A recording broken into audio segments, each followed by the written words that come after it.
Buenas tardes a todos. Bueno, pues a las 5 en punto arrancamos. Bienvenido un miércoles más a los miércoles de Coffee and Learning para, bueno, pues para echar un ratito juntos y aprender entre todos pues alguna cosa que nos venga bien. Os voy a pedir a todos, yo creo que casi todos ya lo hace, que apaguéis el micrófono, ¿vale? Para que no haya interrupciones. Cualquier pregunta que queráis hacer la vais escribiendo en el chat, que luego vamos a ir haciendo seguimiento y al final del webinar pues contestaremos, iremos respondiendo a las diferentes preguntas. También os pediría, por aquello de que tampoco se ralentice mucho la retransmisión, que en la medida de vuestras posibilidades podáis también apagar el vídeo, ¿vale? Bueno, pues dicho esto, arrancamos con el webinar. Hoy tenemos un webinar sobre desarrollo de destrezas para aprender a aprender. Nos ha faltado en el título, pero yo lo añado en un mundo digital, ¿no? Que parece que es en el que nos adentramos. Pero antes de arrancar, como todos los miércoles, los que repetís, pues esto ya os lo sabéis, pero por si hay alguno nuevo, pues lo repetimos, nos presentamos. Bueno, mi nombre es Pedro Beney, soy director comercial de IM Learning, una compañía del grupo Trébol Educación, un grupo pues, que llevamos en educación desde hace 20 años, pues acompañando a colegios y a instituciones educativas en sus diferentes procesos de transformación. Y concretamente desde IM Learning lo que hacemos es implementar soluciones de aprendizaje de base tecnológica. Nuestra solución bandera, y en la que actualmente está en más de 100 colegios y más de 40.000 alumnos desarrollándose, es Progrentis, para el desarrollo de destrezas, concretamente para entrenar en los alumnos la lectura, la comprensión, la competencia digital y la capacidad atencional. Y después tenemos alguna solución más que complementa a Progrentis, que es Accelium, una solución para el desarrollo de habilidades blandas, EduSlam, para trabajar con los alumnos lengua y matemáticas en cuarto, quinto y sexto a través de un videojuego, y Capaces para trabajar las matemáticas también a través de una plataforma digital en secundaria. Como decía, Grupo Trébol, IM Learning pertenece a Grupo Trébol, grupo educativo que trabaja en el sector desde hace 20 años en diferentes ámbitos, en diferentes áreas, y ahí bueno, pues tenéis la página web por si queréis entrar e investigar un poquito más sobre nosotros. El webinar actual, en un principio lo iba a hacer yo, pero no teníamos planificado, pero he surgido la oportunidad y he creído que era muy interesante que participaran dos personas, dos coaches del equipo pedagógico de Progrentis.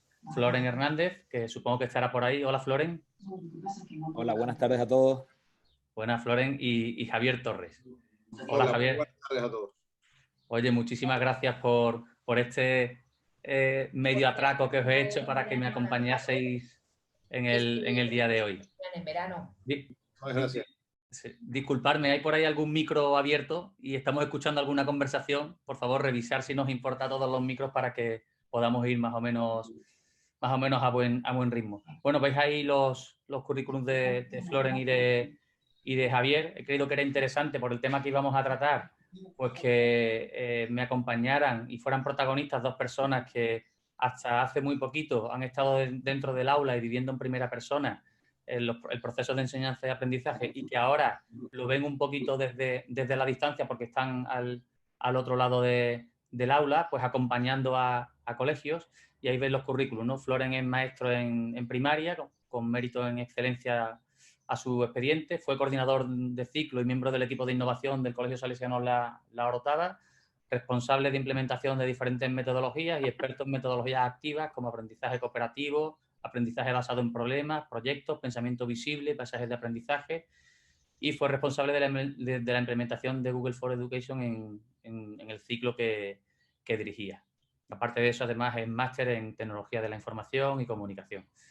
Y Javier, pues igualmente, también es profesor de primaria, director de la etapa de infantil primaria en el Colegio Salesianos de La Orotava, experto en dirección escolar con diferentes grados de máster y expertise. También es experto en diferentes metodologías, aprendizaje cooperativo, aprendizaje basado en problemas, pensamiento visible, paisajes de de aprendizaje y fue uno de los protagonistas también en la implementación de las TIC en su colegio para desarrollar todas las metodologías activas. Como veis, pues dos buenos perfiles que han vivido en primera persona pues muchas de las cosas sobre las que aquí vamos a hablar, ¿no? Perdonadme que cambie de pantalla. Simplemente haré una pequeña introducción para a partir de ahí ya pasarle la palabra tanto a Javier como a Floren, para que ellos nos transmitan pues sus opiniones, su experiencia y cómo tanto ellos como Progrentis ven cómo es el desarrollo futuro de las destrezas que es necesario que desarrollen los estudiantes del siglo XXI, ¿no? Un siglo XXI que llevamos 2 meses como que nos hemos topado con él, pero que ya hacía bastante tiempo que nos estaba dando señales de hacia dónde iba el mundo y normalmente hacia dónde va el mundo significa que luego todo el proceso educativo de alguna manera tiene que ir transformando hacia ese mundo que los estudiantes de hoy, adultos y profesionales del mañana se van a encontrar, ¿verdad? Y este mundo que nos hemos encontrado, digamos, de una tacada, como decía, ya veníamos años atrás con que nos iba avisando, ¿no? de hacia dónde iba esto. Y yo simplemente he recortado aquí algunas pequeños recortes de noticias de hace bastante tiempo y lo he hecho a conciencia porque aunque digamos que esto nos ha pillado desprevenido, no era desprevenido. Otra cosa que nos gustase más o menos mirar la realidad tal como parece que estaba evolucionando. Dice, Facebook apaga una inteligencia artificial que había inventado su propio idioma. O sea, ya las máquinas hablando entre ellas sin que nosotros tengamos que interceder en el lenguaje, ni siquiera lo podamos entender en el lenguaje en el que las máquinas se comunican. Entre 2023 y 2025 habrá coches autónomos nivel 5 en las calles. ¿Verdad es que esto suena, o esto sonaba muy lejos, 2023-2025, después de 2 meses confinados y viendo lo rápido que pasa el tiempo, esto ya se ve aquí al lado, ¿verdad? No sé si sabéis que los coches autónomos tienen 5 niveles, el nivel 5 es el máximo nivel de autonomía. O sea, que todo eso que estamos viendo de que los coches van a conducir solos y que ya estamos viendo que hay determinadas marcas que están haciendo muchas pruebas, es una realidad, ¿no? Y por último, por llevarnos esta evolución del mundo y de la tecnología a nuestra realidad, pues esto también es una noticia de hace algunos meses, un robot contra el acoso escolar que seguramente pues todos o casi todos conocéis. Bueno, esta es una realidad de hoy en día, de cómo el mundo está cambiando, está evolucionando y el impacto que la tecnología está teniendo en él, ¿no? Pero no solo tenemos estas noticias, sino que además tenemos realidades, insisto, realidades ya de hace tiempo, pero que en estos 2 meses nos hemos dado de bruces con esa realidad. Pero bueno, por si acaso, estas son profesiones que hasta hace poco pues las hacíamos los seres humanos, ¿no? Los Homo sapiens, y esta es la evolución que está teniendo. Esto es una realidad. Los coches autónomos, como decía, como ya no hace falta sacar las tarjetas de embarque a través de una persona, sino con máquinas, hacer pedidos, como a través de los drones también se están entregando pedidos en las casas y podríamos poner 2 meses después del confinamiento muchísimos más ejemplos reales, ¿no? Como el que estamos viviendo todos los que estamos inmersos en este sector, cómo nos íbamos a imaginar que los alumnos en su casa iban a poder estar aprendiendo sin tener a un profesor o una profesora con él durante 5 o 6 horas en persona, ¿verdad? Pero esto es una realidad que ya ocurría hace tiempo, como digo, lo que pasa es que parece que estábamos mirando como de reojo. Esto es un estudio bastante interesante también, que también nos avisaba de esta realidad que hoy estamos viviendo. Un estudio del Instituto McKinsey que examina el potencial de la inteligencia artificial en los países que representan el 80% de la fuerza laboral, como ves ahí, ¿no? Y este es el porcentaje de actividades profesionales que tienen... ¿Hay ahí algún micrófono que ha saltado? Este es el porcentaje de actividades profesionales que podrían ser automatizadas, ¿no? Si vemos aquí España, identificamos más o menos este color, este tono de naranja, pues aproximadamente el 50% de la fuerza laboral puede ser automatizada. Esto que hasta hace poco se podía tomar como un discurso, ¿no?, de los que nos dedicamos a vender y de los que nos encanta vender, un discurso para vender hoy en día, pues yo creo que ya este argumento para decir que las cosas han cambiado y que hay que, obviamente hablo y me enfoco en el sector, ¿no?, y que hay que cambiar determinadas cosas sobre el sector educativo y sobre nuestro proceso de enseñanza y de aprendizaje, pues seguramente, insisto, 2 meses después del confinamiento ya no es tan importante argumentarlo, porque creo que todos lo estamos viviendo en primera persona. Y ante esta pequeña introducción y esta realidad, ya le voy a pasar el micro y la pantalla a Javier y a Floren para que ellos nos cuenten, pero antes de cerrar, simplemente decir que en todo este contexto, pues solo sabemos 2 cosas del mundo que viene, ¿no? Uno, que va a ser digital. Bueno, pues esto tampoco, ya estoy descubriendo nada nuevo, pero insisto, si alguien tenía una duda, creo que en estos 2 meses se han despejado absolutamente todas las dudas, y ya no sabemos nada más del mundo, que va a ser digital, y que va a ser camaleónico, en el sentido de que el cambio cada vez va a ser más veloz, más rápido, y por lo tanto, como solo sabemos que el mundo va a ser digital y no sabemos nada más que ese mundo, nada más que va a ser un mundo cambiante, pues obviamente esto tiene que tener algún impacto en el proceso de aprendizaje de los estudiantes, ¿no?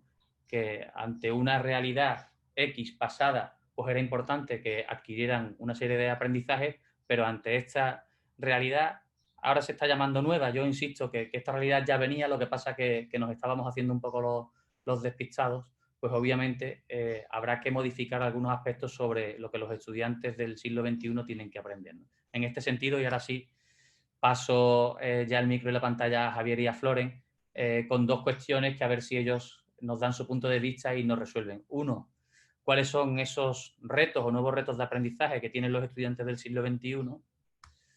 Y la siguiente cuestión es si nuestro modelo educativo actual genera esos aprendizajes que son necesarios para estos retos a los que nos tenemos que enfrentar todos y los estudiantes en primera persona.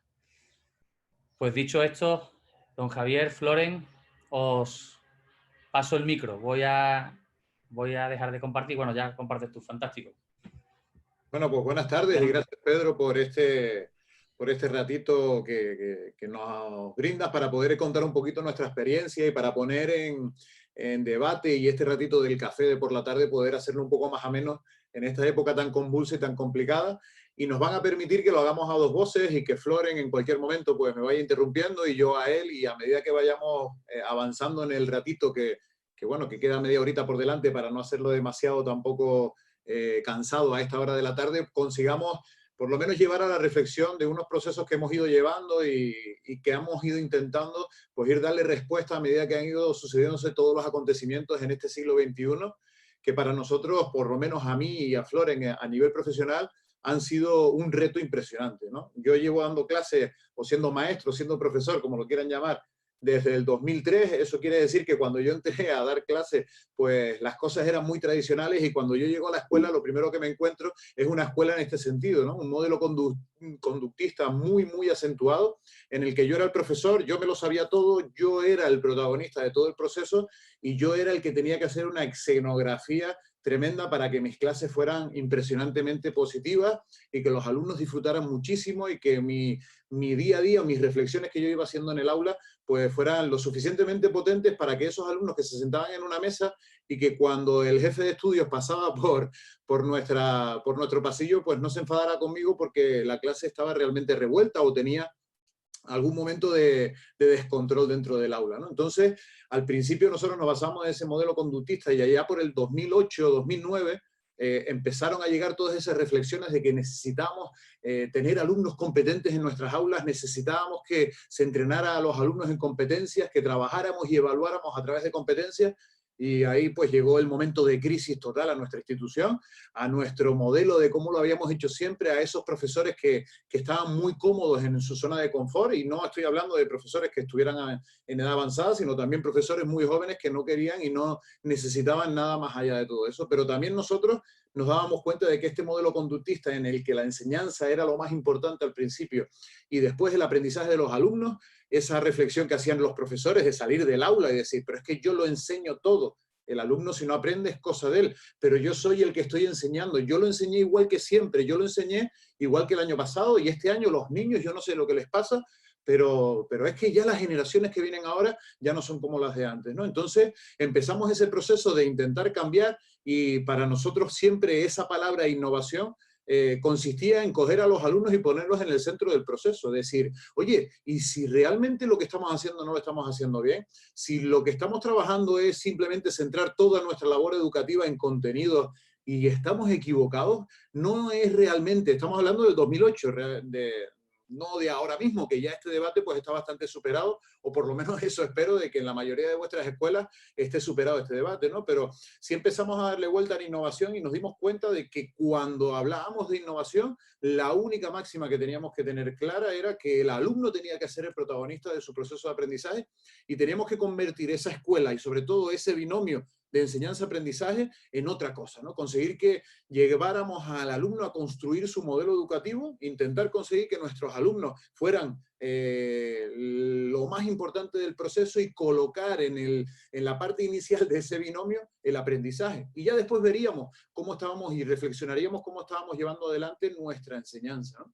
Si eran los alumnos capaces de construir el conocimiento, si éramos capaces de integrar metodologías activas, si éramos capaces de intentar que todo ese proceso de innovación que nosotros llamábamos a la escuela, pues pudiéramos conseguir que el alumno fuera realmente, se emocionara realmente durante toda la mañana que estaba con nosotros en la escuela, pues estábamos llegando a conseguir que nuestro proceso fuera un modelo constructivista, ¿no? O sea, conseguir poner el aprendizaje en la parte delantera de ese binomio. Pero ¿qué pasó? Que durante ese proceso, entre el 2010 más o menos y ahora 2020 que estamos, pues llegó a nuestras vidas, llegó a nuestras escuelas, y a las vuestras también habrá llegado seguramente, pues ese apasionante mundo de la innovación y de conseguir que el alumno fuera un estudiante competente, para conseguir darle respuesta a todo lo que nos estaban pidiendo. Porque nuestra ley en España nos pide que evaluemos al alumno en verbos y en acciones que tiene que hacer el alumno.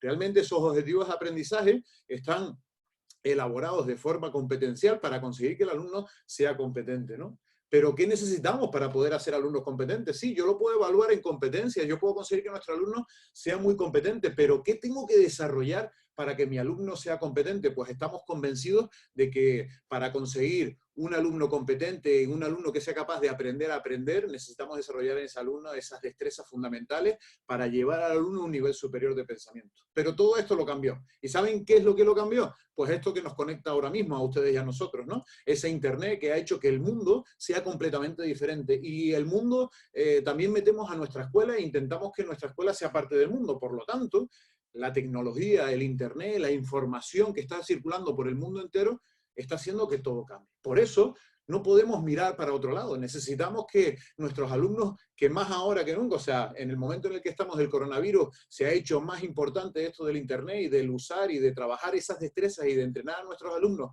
en todos esos procesos necesarios para convertirlo en competente, que al final es lo que nos pide la ley, nos pide la OCDE y nos piden todas las empresas del mundo.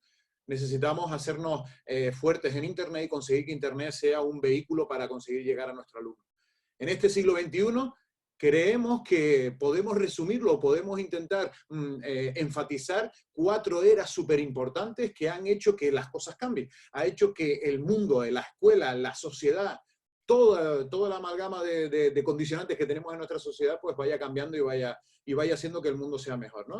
La primera de las eras, sin dudarlo, es esa era de información a la que nos estamos enfrentando, esa cantidad de información que le llega a nuestros alumnos, esa cantidad de datos, esa cantidad de diferentes formas en las que el alumno pues accede a la información, y justo ahora mismo, cuando más información tenemos, podemos acceder a cualquier información en la palma de nuestra mano, no necesitamos ir a una enciclopedia, no necesitamos ir a una biblioteca. Justo en el momento actual donde el alumno tiene más información, o por lo menos la tiene más al alcance de su mano, justamente en este momento es cuando nuestros alumnos le faltan habilidades y destrezas de pensamiento para convertir esa información en conocimiento. Es justamente el momento de la historia donde el alumno pues quizás está un poco más sesgado en ese sentido y no lo tenemos bien entrenado.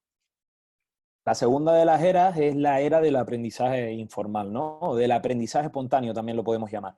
Esa es la era en la que cada quien elige qué, cómo y cuándo aprender. Nosotros mismos, hoy mismo, a través de este webinar, cursos en línea, sin fin de recursos online que tenemos a nuestra disposición, pues no es necesario irnos a un espacio físico o un aula, en este caso, donde antes aprendíamos, sino ahora, pues cada quien también, y a través de sus centros de interés, puede seguir formándose. Pero no obstante, lo que está pasando es que las personas estamos careciendo de destrezas digitales para encontrar esa información que sea verídica y oportuna. Nos creemos todo lo que aparece en la red, ahí aparece la manipulación a través de las fake news, y en muchas ocasiones pues solo accedemos a una fuente, no comparamos, no contrastamos esos datos, ¿verdad?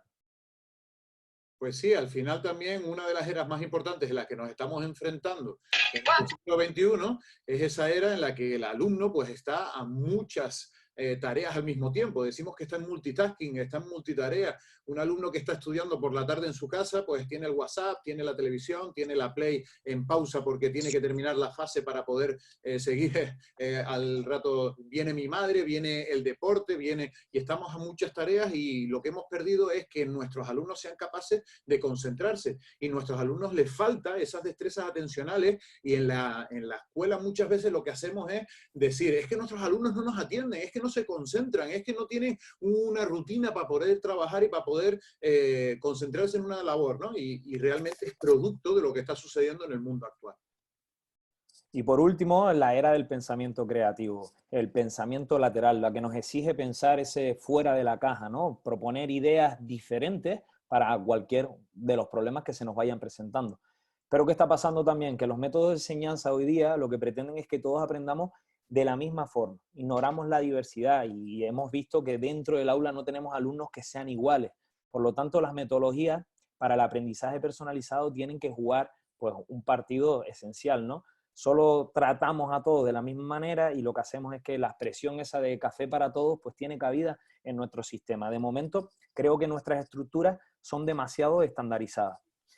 Pero todo esto realmente, ¿no? Como lo decíamos, nosotros lo que intentamos es apoyar al mundo de la escuela e intentamos abordar estos 4 objetivos del siglo XXI, esas 4 eras que creemos que son eras de las oportunidades, y a través de los objetivos como son las habilidades de pensamiento, la alfabetización digital, la capacidad atencional y la personalización, queremos pues realmente cambiar todo esto y generar esa competencia de aprender a aprender en todo nuestro alumnado. Vamos a abordarlo de forma un poco más específica, en la que realmente vamos a ir poco a poco en cada uno de ellos, y voy a compartir aquí la pantallita. Bien. Si nos vamos al primero de todos, las habilidades de pensamiento, estaréis de acuerdo conmigo que para convertir toda la información digital que antes nos hablaba Javi en conocimiento y sabiduría, pues es necesario adquirir destrezas fundamentales: comprensión, síntesis, razonamiento, lógica. Si nos vamos a la pirámide de la sabiduría, pues los primeros escalones es la data. En el siglo XXI pues hay muchísima información, y esta información realmente, ¿qué es lo que las escuelas nos están enseñando? Pues eso, información. ¿Y qué pretendemos en los estudiantes? Que el estudiante aprenda y que convierta esta información en conocimiento. Pero por mucha información que yo le pueda dar, de las formas tan diversas que pueden haber, desde un PowerPoint, desde una canción, desde un pequeño vídeo, si el estudiante no tiene estas destrezas fundamentales, no va a poder convertir la información en conocimiento o en sabiduría, ¿no? ¿Cómo lo ha hecho la escuela? Pues tradicionalmente hemos trabajado a través de un plan lector, y este plan lector pues casi siempre tiene las mismas fases. Nosotros lo nombramos en 4 escaleras, ¿no? La primera es el proceso inicial, sobre todo la última etapa de infantil, donde los alumnos empiezan a aprender los grafemas y los empiezan a relacionar con los fonemas, perdón. A medida que van uniendo grafema con fonema, con mayor facilidad, pues lo hacen de una forma más rápida, más fluido. Y creemos que este proceso lector es un proceso natural, donde los niños adquieren sin complicaciones, y que la técnica lectora es lo mismo que la habilidad de la comprensión. Y cuando un niño lee mal, ¿qué hacemos? Pues que lea más, o que lea en casa, y ahí lo que hacemos es que cambie los escenarios, que lea cómic, que a través de audiolibros, que vaya cambiando ese escenario, pero no nos percatamos de que realmente no por leer más va a entender más. Y no caemos en que la habilidad de comprender sobre una mala técnica lectora pues no se corrige con más cantidad, ¿no? Los voy a proponer un pequeño ejemplo donde vamos a poner en juego la decodificación, la fluidez y por último una comprensión a través de 3 preguntitas, a ver qué tal, pues vamos todos aquí en este webinar sobre la comprensión. Ahí lo tenemos, la lectura. Y dice así, si queréis pues la podéis leer conmigo también, dice, Plor ro, yo predí en el catón, so creo un banco té. El graso estaba cantamente linendo, no lo drinió, una parajosia y un parillot estaban plinando mi hendidor, estaban gribando atamente. En un primer momento hemos decodificado con fluidez y si nos vamos a la comprensión, les voy a establecer 3 preguntitas a ver cuál ha sido nuestro nivel de comprensión. En la primera pregunta dice, ¿dónde predió el escritor Plot Ro? ¿Sí? Si lo vemos, seguramente pues ahí todos habremos acertado y dice en el catón. Ya vamos una de uno. La segunda nos dice si drinió al graso. No lo drinió. Y por último, estábamos gribando atamente o sanamente. Atamente, ¿verdad? Sí, nos vamos con 3 de 3 y yo como docente hoy pues veo que mi aula han leído, han decodificado con fluidez, lo han comprendido, entonces hemos obtenido una calificación de 100 puntos en nuestra prueba. Pero mi pregunta realmente es, ¿hemos comprendido algo? Porque ¿qué es comprender? Y aquí es donde está la clave, ¿no? Comprender es darle sentido, significado a lo que leemos. Si nosotros a un niño con 9 añitos que sabe leer muy bien, pero le presento un texto de trigonometría, pues en este caso no va a entender ni va a situarse en el mundo que lo está rodeando, ¿no? Por lo tanto, la comprensión hay que trabajarla de forma transversal para conseguir habilidades de orden superior, donde podemos decir que la base fundamental es la comprensión, porque si ella es muy complicado, pues razonar, analizar, tener esa capacidad de lógica, incluso de síntesis. Y esto no es únicamente y exclusivamente de la asignatura de lengua, es para todos los ámbitos. Y ya lo dicen los informes de PISA, de OCDE, que en cada uno de cada 5 niños tiene habilidades óptimas de comprensión. 1 de cada 5 niños, ¿no? Por eso decimos que la comprensión es la base fundamental para el desarrollo de todas las habilidades, porque sin comprensión pues no va a haber razonamiento, no va a haber lógica, no va a haber análisis y no va a haber síntesis. La propuesta que nosotros hacemos, y realmente pues aquí es anclar de forma de ser facilitadores, pues proponemos objetivos en los diferentes productos que tenemos atendiendo a las edades de esos alumnos, ¿no? El primer objetivo de aprendizaje pues es complementar esa escalera de la comprensión, estimulando todo lo que es la ruta fonológica, con el fin de concienciar las habilidades metalingüísticas en estas edades de 5 o 6 añitos, para pasar a desarrollar todo lo que es la ruta visual, para que refuerce todos los fundamentos de la lectura y de la comprensión. Y a partir de ahí, cuando el niño aprenda a leer, aprendemos leyendo, ¿no? Optimizamos los reflejos neurovisuales para el análisis y el razonamiento lógico y al final pues lo que provocamos es la resolución de problemas a través del uso eficiente de la información para que nuestros alumnos sean cada vez pues, más competentes. Si seguimos en el segundo de los problemas o de los objetivos que nos planteábamos al principio, es esa alfabetización digital. Está claro que un alumno que hoy en día no es capaz de moverse en un entorno digital es un alumno que es un analfabeto. Y a lo mejor nos suena un poco grave esa palabra, ¿no? Pero el otro día, leyendo un artículo sobre también la OCDE y todo lo que tiene que ver el informe PISA, hablaban de que ya tenemos un nuevo concepto de analfabetismo en el mundo, ese analfabetismo funcional, que una persona no sea capaz de funcionar en el mundo actual. Vamos a dejar en manos del gobierno la alfabetización de nuestros alumnos, pues no va a poder. Vamos a dejarlo en manos de las familias, pues a lo mejor las familias no van a tener los recursos o la formación. ¿En quién podemos dejar en manos esa alfabetización digital, ese poder entrenar a los alumnos para el mundo actual, que al final es todo digital? Vamos al banco, como decía antes Pedro en la introducción, si vamos al banco, si vamos a cualquier gestión que queramos hacer a nivel de viajar o cualquier otra gestión que vayamos haciendo, todo tiene que ver con el mundo digital y necesitamos alfabetizar a nuestros alumnos. Porque lo más importante para nosotros es que entendamos que nuestros alumnos ya están buscando toda la información desde hace años en un entorno en el que nadie les ha entrenado, nadie les ha educado, nadie les ha desarrollado destrezas para que sean muy efectivos y sean hábiles buscadores de información dentro del mundo digital. Por eso nosotros creemos que dentro del sexto continente, que es el Internet, habrá que poner unas normas, habrá que poner unas destrezas, habrá que poner y entrenar a los alumnos para que cuando vayan a Internet no vayan solos y perdidos, sino que realmente pues tengan claro qué es lo que están buscando y qué es lo que están haciendo. Para nosotros como docentes es muy fácil mandarle a nuestros alumnos un trabajo y que, por ejemplo, le digamos, venga, vamos a hacer un trabajo sobre Napoleón Bonaparte, pero cuando el alumno se enfrenta a Internet, le salen 29 millones de resultados. ¿Qué hace el alumno? Pues se va a poner a buscar, va a ir para arriba y para abajo y se va a plantear un montón de dudas, ¿no? ¿Por dónde empiezo? ¿Cómo filtro toda esta información? ¿Y todo esto será verdad? Pues no lo sé. ¿Yo qué voy a hacer? Copio y pego. ¿Qué pasa? Que cuando copio y pego, ya llega el profesor de historia y me va a decir, es que esto lo copiaste. Sí, profe, pero ¿y qué hago? ¿Cómo lo hago? No, yo quería que tú buscaras la información y pusieras tu opinión personal o hicieras un resumen o hicieras un análisis. Pero es que yo eso no lo sé hacer, profe, a mí nunca me han enseñado a eso. Es que estos niños de ahora ya no aprenden, ¿no? Y ese era el día a día de la secundaria o incluso de la primaria de mi institución, porque realmente nadie nos dedicamos a alfabetizar a los alumnos en el mundo digital y pensábamos que ya por orden divina o por alumbramiento los alumnos iban a ser capaces de ir a Internet de una manera efectiva, iban a ser capaces de descargarse la información necesaria para después ellos inferir información, como estaba hablando Floren, y llegar a un trabajo o un texto que para mí fuera de la calidad suficiente para un niño de 13, 14 o 15 años, ¿no? Entonces, ahora mismo los alumnos cuando se van a Internet o cuando llegan a un navegador, les llega la información de muchísimas maneras. No solo le llega textos, también le llega formatos, le llegan hashtags, le llegan personas a las que hay que seguir, le llegan vídeos, le llegan imágenes, infografías.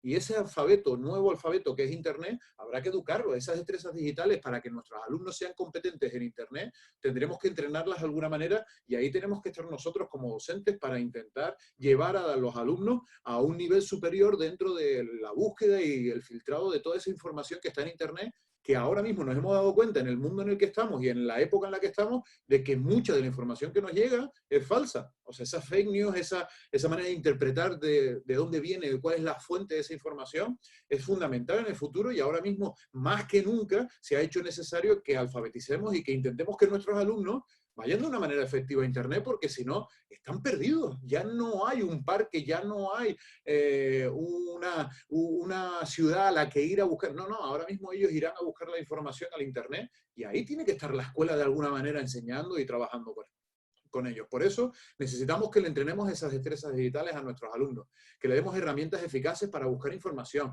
que ellos sean capaces y se sientan seguros de ir a Internet a buscar y a navegar. Y por eso creemos que es muy importante que nosotros como docentes también tengamos pues esa competencia digital docente para que nuestros alumnos se sientan seguros y se sientan trabajados y que cuando estén con nosotros en el aula sean personas que se entrenen para encontrar una información veraz y eficaz y que les sirva para la vida. El micrófono ahora. Sí. El tercero de los objetivos es realmente, pues, en esta era de lo que es las multitareas, ¿no? Y para eso, pues, juega fundamental un papel que es la capacidad atencional, ¿no? Si nos vamos a esta capacidad atencional, pues sabemos que vivimos en una era del multitasking, de las multitareas, donde, aunque esto a veces parece ser una ventaja, en muchas ocasiones, pues no lo es. ¿Ante quiénes estamos? ¿A quiénes estamos educando? Pues estamos ante la generación Z. ¿Y quiénes son estos? Pues son nuestros estudiantes, pertenecen a esta era y son alumnos que se comunican vía imágenes y textos breves, por eso les encanta el Snapchat o les encanta el Instagram, comparten sin parar y son generadores de contenidos totalmente, socialmente también son comprometidos, proclives a esa acción colectiva, pero sin embargo el lapso de atención de esta generación es de 8 segundos, son incapaces de mantener la atención más de 8 segundos. Y esta falta de atención también se traduce realmente en un aprendizaje deficiente, en una pérdida de esa productividad. ¿Cuáles son los tipos de atención? Pues la falta de destrezas atencionales es uno de los objetivos que deben definir nuestro siglo, ¿no? Y para ello debemos conocer los tipos de atención y cómo podemos entrenarlo. En un primer momento, pues aparece la atención sostenida. ¿Qué es la atención sostenida? Es capacidad de mantener la atención de una tarea durante un periodo largo de tiempo. Les voy a poner un pequeño ejemplo de cómo nosotros lo trabajamos, en este caso es en edades de élite, donde, fíjense, que aquí el programa realmente lo que me hace es, me va dando una secuencia, la voy mostrando al principio, necesito en este caso que mantenga la atención en un periodo largo de tiempo porque van a pasar y yo voy a tener que ir repitiendo la secuencia que me va realmente pues mandando ese programa, ¿no? Van a ir cambiando. Y aquí la atención sostenida es la que estoy trabajando. Otro tipo de atención es la atención selectiva o la atención focalizada. Esta es la atención capaz en la que selecciono, focalizo la atención de un estímulo concreto en una tarea determinada e ignoro todo lo que está pasando alrededor, ¿no? Veamos otro ejemplo, este más para pequeñitos, en los que, por ejemplo, yo le presento uno de esos ositos y él va a tener que seleccionar el icono que muestro, evadiendo toda la información que se le está presentando a la vez. Simplemente me tengo que focalizar en el icono, en este caso, que yo le presenté en un inicio. La atención alternada, que esta es la capacidad de cambiar el foco de atención de un estímulo a otro. Por ejemplo, estoy enviando un correo electrónico, me suena el teléfono, tomo el teléfono, hago la llamada, vuelvo otra vez y vuelvo otra vez al mismo estímulo en el que estaba antes, en este caso en el correo electrónico, ¿no? Ejemplo también que les voy a poner, en el que aquí es un ejemplo un poco para mayores, donde van a tener que ir ordenando de forma ascendente o descendente, según lo que me digan, una serie de números. Y cada cierto tiempo me van a cambiar el foco y me van otra vez a volver a enviar al mismo problema para continuar con mi tarea. Ahí me quedé, me cambian el foco, intento buscar ese 5 y ahí vuelvo otra vez de forma ascendente a buscar el 6, 7, el 8 y 9. Puede ser ascendente o descendente y la idea es ir alternando esos dos estímulos que voy obteniendo.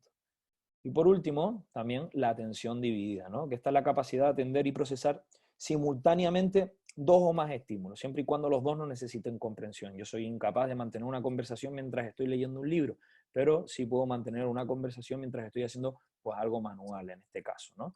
Un ejemplo de mentor, donde por ejemplo tengo que seleccionar la figura que me indica, ahora lo veremos, en el lado izquierdo me indica una figura y en el lado derecho tengo que estar atento para que el nivel del líquido lo pueda parar entre los niveles que se me indican con las líneas rojas, ¿sí? Tengo que ir seleccionando uno a uno y ahí realmente pues voy a tener que mantener esa capacidad de atender y procesar simultáneamente dos o más estímulos.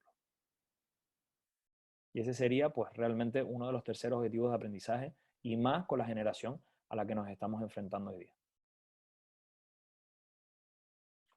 Y si ya tenemos claro cómo vamos a intentar entrenar todas esas destrezas de pensamiento, esas habilidades de pensamiento, esas destrezas digitales y esa capacidad atencional, por último, y la ley nos lo pide y nos lo exige, sobre todo aquí en España nos está pidiendo encarecidamente de que el proceso de aprendizaje pues vaya personalizado, pues ahí se nos genera un gran reto, ¿no? Yo en mi colegio, en mi clase de sexto de primaria, yo el año pasado pues tenía 32 alumnos y muchas veces tú dices, ¿cómo soy yo capaz de llegar personalmente a 32 alumnos?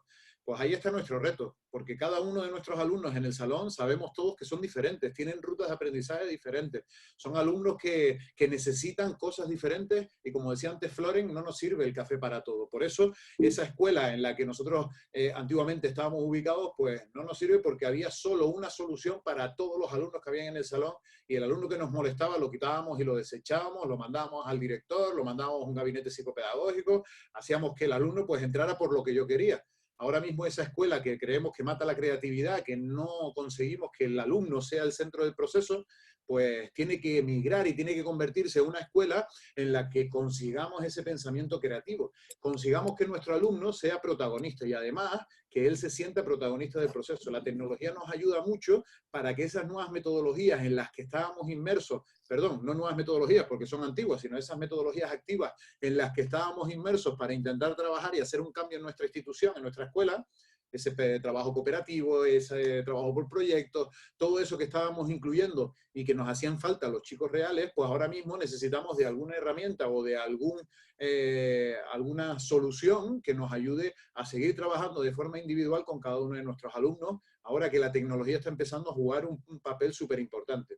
En esta escuela de ahora, en la escuela del coronavirus, en la que pues, los alumnos están en casa y nosotros también, y no los vemos físicamente, necesitaremos también seguir trabajando ese pensamiento creativo de nuestros alumnos, de alguna manera en la que ellos pues, también se sientan protagonistas de su proceso para conseguir que a través de la personalización, pues los alumnos desarrollen el máximo de su potencial y no se queden en la media del resto de la clase o del resto del aula, que al final, pues hasta allí, hasta donde podíamos llegar, y muchas veces poníamos la excusa como docente de decir, es que no doy para más, es que no hay, claro, porque el protagonista del proceso era yo y no el alumno, ¿verdad?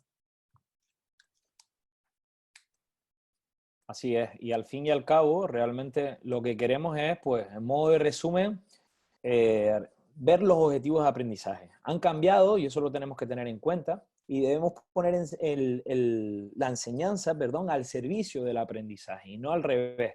Porque si queremos que nuestros alumnos pasen del saber al saber hacer es fundamental contextualizarlo y comprender los objetivos de aprendizaje que nos demanda el siglo XXI.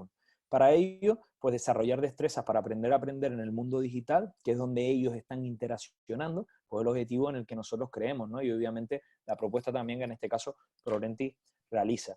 De manera que cuando nuestros estudiantes se enfrenten a problemas, retos desconocidos, pues contarán con las destrezas necesarias, ¿no? Desde una era de la información, donde son fundamentales las habilidades de pensamiento, desde una era del aprendizaje informal, donde hoy nos toca educar en un entorno nuevo y nuevo para todos, porque a nosotros nadie nos enseñó y la alfabetización digital es necesaria y por lo tanto tenemos que hacernos cargo de ella. Desde la era de las multitareas, donde vemos que estas destrezas atencionales están disminuyendo y tenemos que entrenarlas para seguir progresando, y todo esto en un entorno personalizado, sabiendo que no hay niño igual en el aula y que cada quien pues necesita una serie de necesidades, ¿no? Y al final lo que pretendemos es algo como esto. Si yo les pongo un ejemplo de un problema a uno de mis alumnos en el que le digo, se coloca una pila de billetes de $20 hasta alcanzar 1.000.000 y colocamos un aro de una canasta de básquetbol, ¿cuál es más alto? Y ante este problema, mi alumno, ¿qué tiene que hacer? Pues lo primero es comprender, tiene que pensar, y para eso son fundamentales pues, el razonamiento, el análisis, la lógica, la crítica. ¿Cuántos billetes de $20 se necesitan para sumar 1.000.000? Deberíamos empezar a razonar, a entender que lo primero que tenemos que hacer es esa operación matemática. En muchas ocasiones nuestros alumnos se enfrentan a problemas, o por lo menos en mi aula pasaba así, lo leían y me decían, Floren, yo no sé lo que dice aquí. Entonces yo tomaba ese problema, se lo leía, lo entonaba, ahora sí lo entiendo. Por lo tanto, no es un problema de comprensión, es como ellos se están enfrentando a esa lectura. Una vez tienen esto, ya saben cuáles son los datos y cómo deberían de procesar, pues tendrán que ejecutar, responder. Y para eso tendrán que buscar. Y la alfabetización digital, pues obvio, donde ellos lo van a buscar. Cuando no saben algo, donde van es al Google. Y aquí, pues, ¿cuánto es el grosor de un billete de $20? ¿Cuántos billetes de $20 pues, necesito ahí para ponerlos al lado de una canasta de básquetbol? ¿Cuál es la altura oficial de una canasta de básquetbol? Si está en diferentes unidades de medida, pues también las puedo cambiar dentro de ese buscador. Y ahí, pues, hemos tenido que comprender el problema, hacer un razonamiento donde implica la lógica, la matemática, la deducción, utilizar diferentes destrezas y para establecer también esa ruta de resolución. Pero también necesitamos información que seguramente no teníamos, ¿no? Y no está almacenada en nuestra memoria, ni tampoco está en la página 23 del libro de matemáticas. Por lo tanto, hemos tenido que irnos al Internet. De ahí la importancia de tener esas destrezas digitales para ser capaces de encontrar esa información.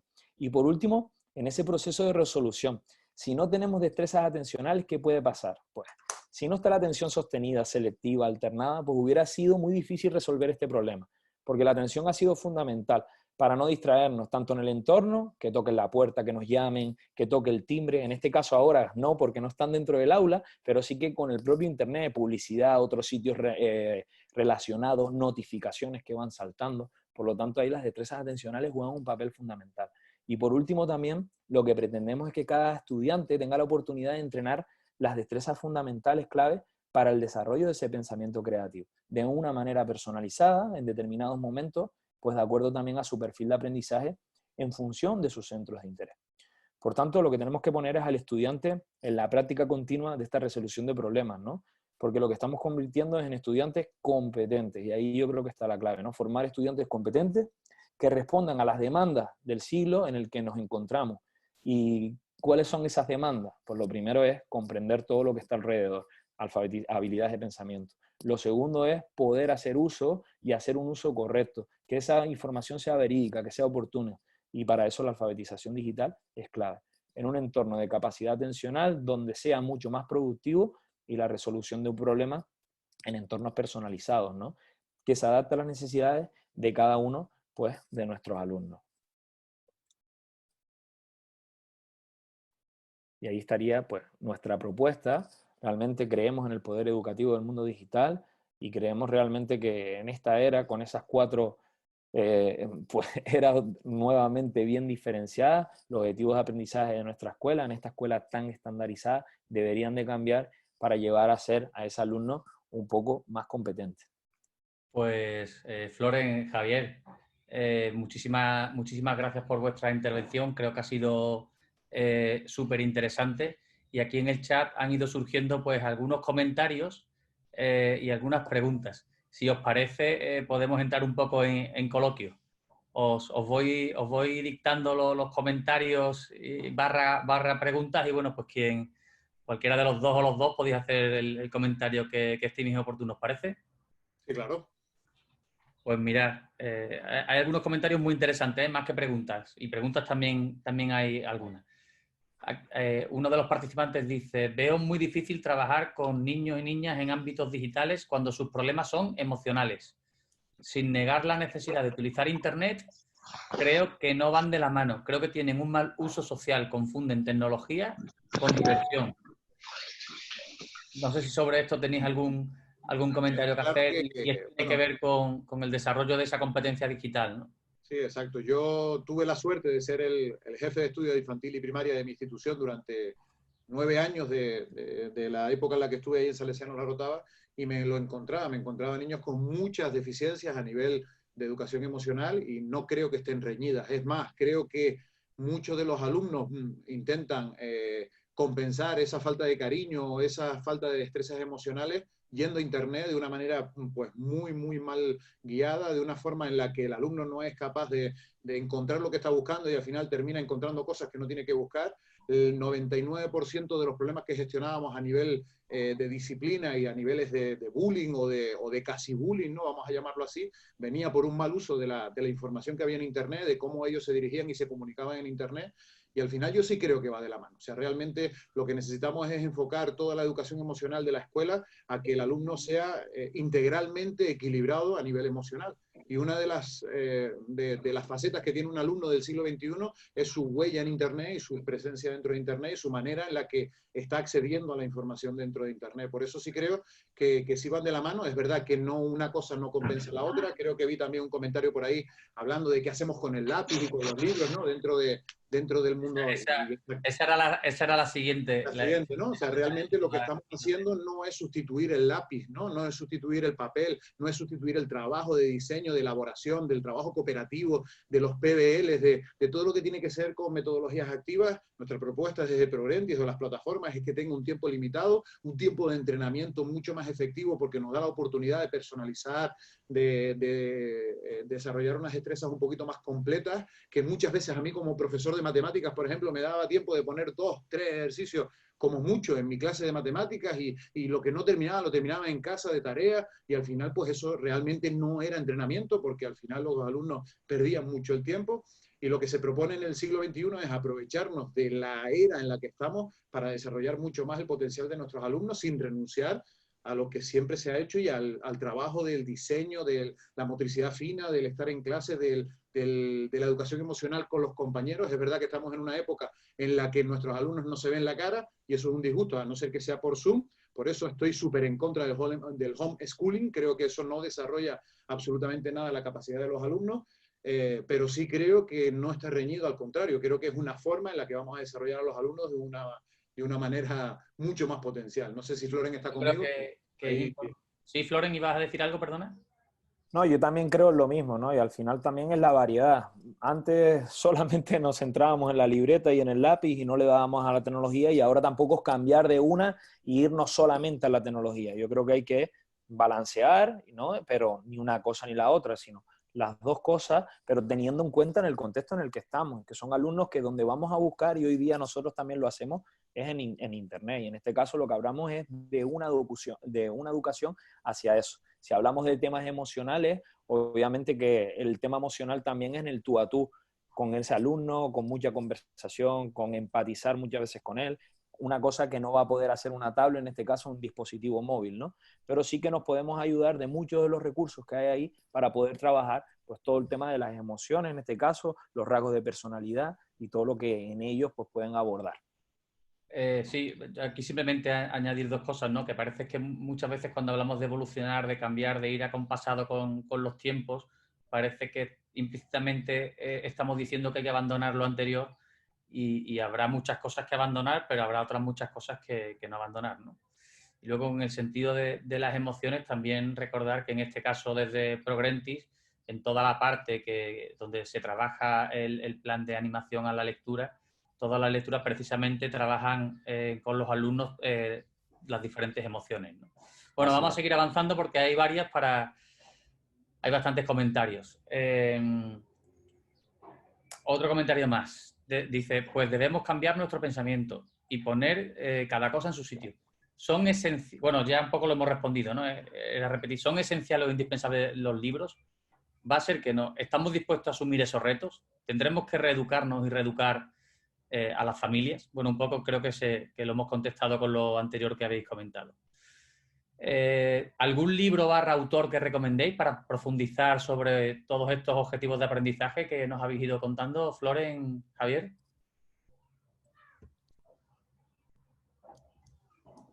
Hola, ¿me escucháis? Floren. Floren, Javier. Sí, perdón. Sí, digo que nos preguntaban algún libro, algún autor que recomendéis que se pueda leer sobre estos objetivos de aprendizaje que planteáis.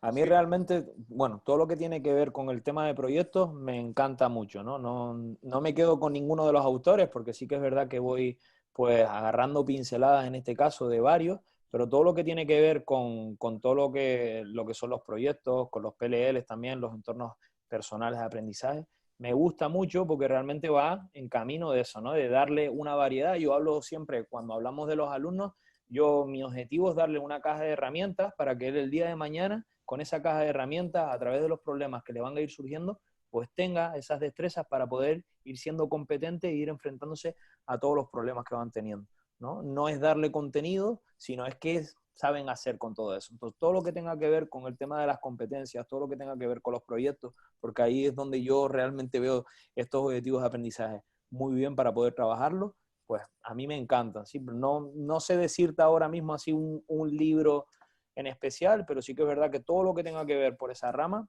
pues yo creo que es bastante recomendable.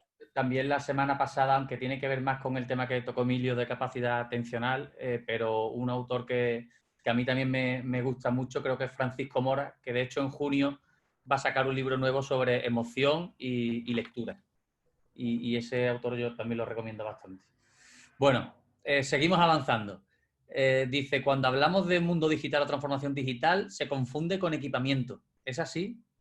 Totalmente. Las asesorías que estamos dando, tanto vosotros ahí en España desde EIM como a nivel mundial, es intentar pues conseguir entender que la tecnología o el desarrollo de destrezas tecnológicas no tiene tanto que ver con el equipamiento. Es verdad que necesitamos un dispositivo, necesitamos una forma de acceder a Internet, pero muchas veces ese equipamiento pues nos asesoran mal y en muchos colegios del mundo pues realmente todavía aspiran a esa sala de ordenadores, a esa sala de informática en el que los alumnos vayan a un lugar, ¿no? Entonces, realmente sacamos del contexto todo lo que tiene que ver la tecnología. O sea, el futuro está enfocado a que la tecnología sea una herramienta más, un recurso más dentro de todos los recursos que podemos tener en el aula, como pueden ser los libros de texto, como pueden ser el material que yo genero como docente, como pueden ser mis aplicaciones, como puede ser incluso mi propia bibliografía que yo tengo y llevo al aula diariamente, para conseguir que esa tecnología que esté en el aula pues haga que el alumno pueda acceder. No tanto es el equipamiento, la cantidad de ordenadores o la cantidad de tabletas o la cantidad de conexión wifi que tenemos, los megas que tenemos, sino lo que hacemos con esa tecnología dentro de nuestras situaciones de aprendizaje. Cómo la incluimos, cómo lo utilizamos para que sea una herramienta, cómo hacemos posible que la destreza de nuestro alumno se desarrolle y que esa competencia digital pues se desarrolle muchísimo más a través de todo lo que tiene que ver con la tecnología y el acceso a la información. No podemos juntar ese acceso a la información y la comunicación, que son las TIC, con la tecnología en sí mismo, el equipamiento. Son dos cosas diferentes que tienen que ir de la mano, por supuesto, pero sí es verdad que tiene que tener una estrategia clara desde la institución para conseguir que sea un elemento que aporte valor a la institución. Claro. Un comentario que también puede ir en la línea de lo que decías y no confundir lo digital con el puro equipamiento. Aquí un comentario de otro participante que dice: lo educativo está en el profesor, no en el instrumento digital o tecnológico. Totalmente. Varias cuestiones o comentarios sobre infantil, ¿vale? Siempre en estos webinars que estamos teniendo pues hay mucho profesora de infantil y preguntan, dice, me gustaría saber cómo trabajar la metacognición en infantil, aunque no sea un tema que hayamos tocado aquí directamente. y también relacionada con infantil, pero juntarlas algunos ejemplos o alguna pauta para trabajar las destrezas digitales en infantil. Metacognición en infantil y destrezas digitales en infantil. No sé, ahí Floren... Ahí nosotros sí que es verdad que desde la parte de la metacognición, pues un poco más ese proceso de evaluación que va teniendo el niño, sí se podría hacer de una forma a lo mejor en la que él se puede grabar, en el que puede ir diciendo, ¿no? que ha aprendido con esta práctica, podría ir haciendo cositas como esas. En la parte también nosotros de infantil, pues lo que hacemos es un poco a través de los audiolibros, trabajamos también con ese tema de los personajes, trabajamos mucho el tema de la percepción, cositas como la lateralidad, pero no obviamente ahí una búsqueda o una lectura porque no está el niño en este caso pues con ese afianzamiento, ¿no? Pero ir trabajando todas esas habilidades y destrezas para poder, a medida que va incrementando, poder ir enfrentándose de una manera un poco más sencilla a todo el entorno digital, pues mucho más sencillo, ¿no? Hay muchísimas prácticas pues en infantil con el tema de los iPads, sobre todo en el tema de táctil, que es mucho más sencillo para ellos, en las que no hay ningún tipo de problema. Más comentarios. Dice, ¿qué opináis de la brecha digital entre el alumnado? ¿Y cómo la escuela puede darle opciones a todo el alumnado para evitarlo? Por ejemplo, se hacen refuerzos de lengua, de matemáticas, pero no en competencia digital. Sí, realmente una de las grandes diferencias que está dejando esta crisis del coronavirus es esa diferencia o esa disparidad de oportunidades entre todo el alumnado que hay en España, ¿no? Realmente sí es una de las preocupaciones que tenemos, porque realmente no todas las familias tienen acceso a Internet o no todas las familias tienen acceso a un dispositivo que puedan conectarse, y muchas escuelas están en ese reto de conseguir dar respuesta a esos alumnos que no tienen esa capacidad de poder estar, ¿no?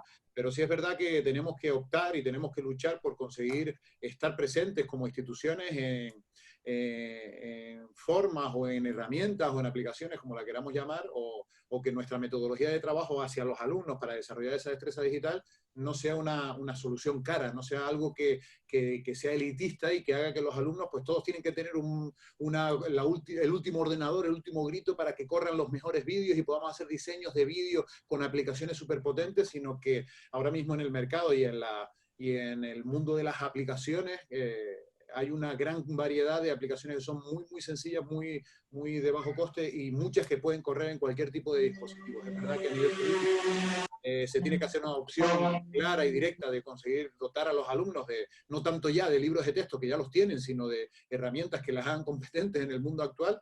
Un alumno que salga al mundo a la vida real y no tenga esas competencias básicas en esas competencias claves digitales y que sea capaz de desarrollarse y moverse en el mundo actual, es un alumno que no va a encontrar trabajo, le va a ser muy complicado. Por lo tanto, tenemos que cambiar un poco el foco de las necesidades o de las herramientas que necesita el alumno para poder utilizar en el siglo XXI, y por ahí tenemos que empezar a hacer una inversión. Pero sí es verdad que no todo tiene que ser elitista, no todo tiene que ser muy caro, ¿no? O sea, todo el mundo en España o en Latinoamérica, que también hay muchos oyéndonos, tiene un dispositivo móvil en su bolsillo, y muchas veces los padres o las familias no se privan de tener una 3G o una 4G o una 5G de 80 gigas para poder tener conexión, pero sí nos privamos a lo mejor de otras cositas, ¿no? Y realmente hemos entendido que es necesario tener nuestro móvil o nuestro dispositivo móvil, pero sí tenemos que tener la capacidad de entender que el alumno necesita ser diestro y ser competente digitalmente en el mundo, y por ahí pues tenemos que hacer una reflexión como sociedad para que el futuro pues vaya cambiando un poquito el paradigma. Yo creo que también una forma es educarlos un poco. Muchas veces pues no hacemos eso porque los docentes no estamos preparados para hacer eso con ellos, ¿no? Tenemos ese miedo, estamos un poco reacios ante ese cambio, y ahí pues también obviamente la formación del docente es clave, pero tampoco tenemos que saber hacerlo todo, también dejarnos aconsejar por ellos. Tienen un montón de aplicaciones que nos pueden enseñar, nos pueden mostrar, le pueden enseñar a sus propios compañeros con lo potente que puede llegar a ser eso, ¿no? Es perder un poco el miedo y no tener ese miedo a ese ridículo, el sentido de la vergüenza de decir, madre mía, que el alumno sabe más que yo. Pues sí, en muchos momentos hay que aceptarlo, ellos saben muchísimas más cosas que nosotros en el tema digital, y hay que darle su espacio también para que lo puedan compartir y puedan generarse un entorno de aprendizaje en el que, como ya decíamos, no tiene que ser unidireccional, donde es de docente a alumno, sino que sea pues un clima en el que todo sea un entorno de aprendizaje. Y ya para acabar, porque son las 6 y ya hacemos una hora justa, una reflexión. Hay muchas más preguntas y comentarios, bueno, todas no las podemos contestar, pero una última reflexión de otra participante que dice, muy interesante, pero nos haría falta una reforma curricular y una formación al profesorado, ¿no? Y esto, y seguramente esto es así, y ahora Floren y Javier también nos dan su opinión.